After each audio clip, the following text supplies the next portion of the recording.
La sala estaba llena de susurros que parecían cintas de video rebotando en las paredes. En el atril, el sobre parecía más pesado de lo que prometía una firma.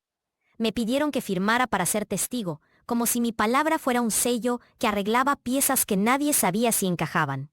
El tipo que dirigía el acto, con voz que no sabía si era cálida o fría, me indicó que me acercara.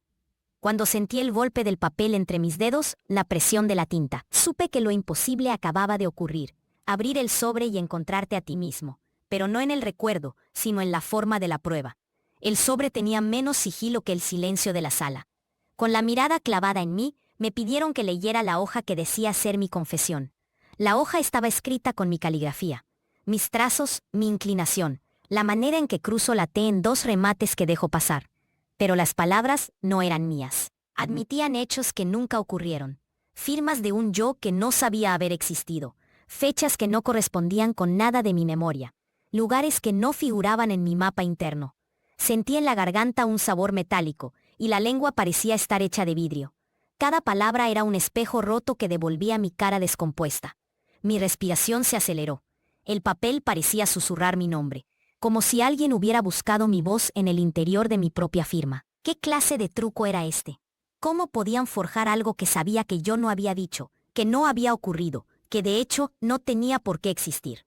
Y sin embargo ahí estaba, mi letra, la mueca de mi historia, la promesa de algo que yo mismo no reconocía como suyo.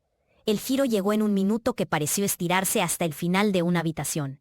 En ese silencio, una idea talló como una ficha que se desarma en el aire. Me habían usado para fabricar evidencias, no para demostrar algo de alguien más, sino para presentar ante mí mismo una versión de mi vida que no era mía. Yo, que creía saber dónde empezaba mi verdad, estaba siendo empleado para construir una mentira que podría hundirme o salvarme, dependiendo de quién moviera las piezas.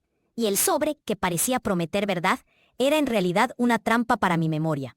La gente me miraba, expectante, como si yo fuera quien debía decidir el peso de la balanza. Pero el peso real no estaba en lo que decía la hoja, sino en lo que significaba que mi letra estuviera allí. Caí en la cuenta de que al abrir ese sobre, ya no firmaba un testimonio. Estaba firmando mi propio encierro emocional. En ese momento, el mundo dejó de ser claro y se convirtió en una voz detrás de mí que decía: no eras tú el que tenía la historia, era la historia la que te tenía a ti. Me quedé con la hoja entre los dedos, temblando, sintiendo la tinta entumecida en mis dedos. No había dónde esconderse de esa verdad. Me habían puesto a escribir mi culpa para que la hiciera tangible. Y entonces, en una última toma de ese instante, comprendí que no era yo quien debía defenderse ante lo que decía la hoja. Era la hoja la que me estaba defendiendo a mí del mundo que había intentado escribir mi vida sin mi consentimiento.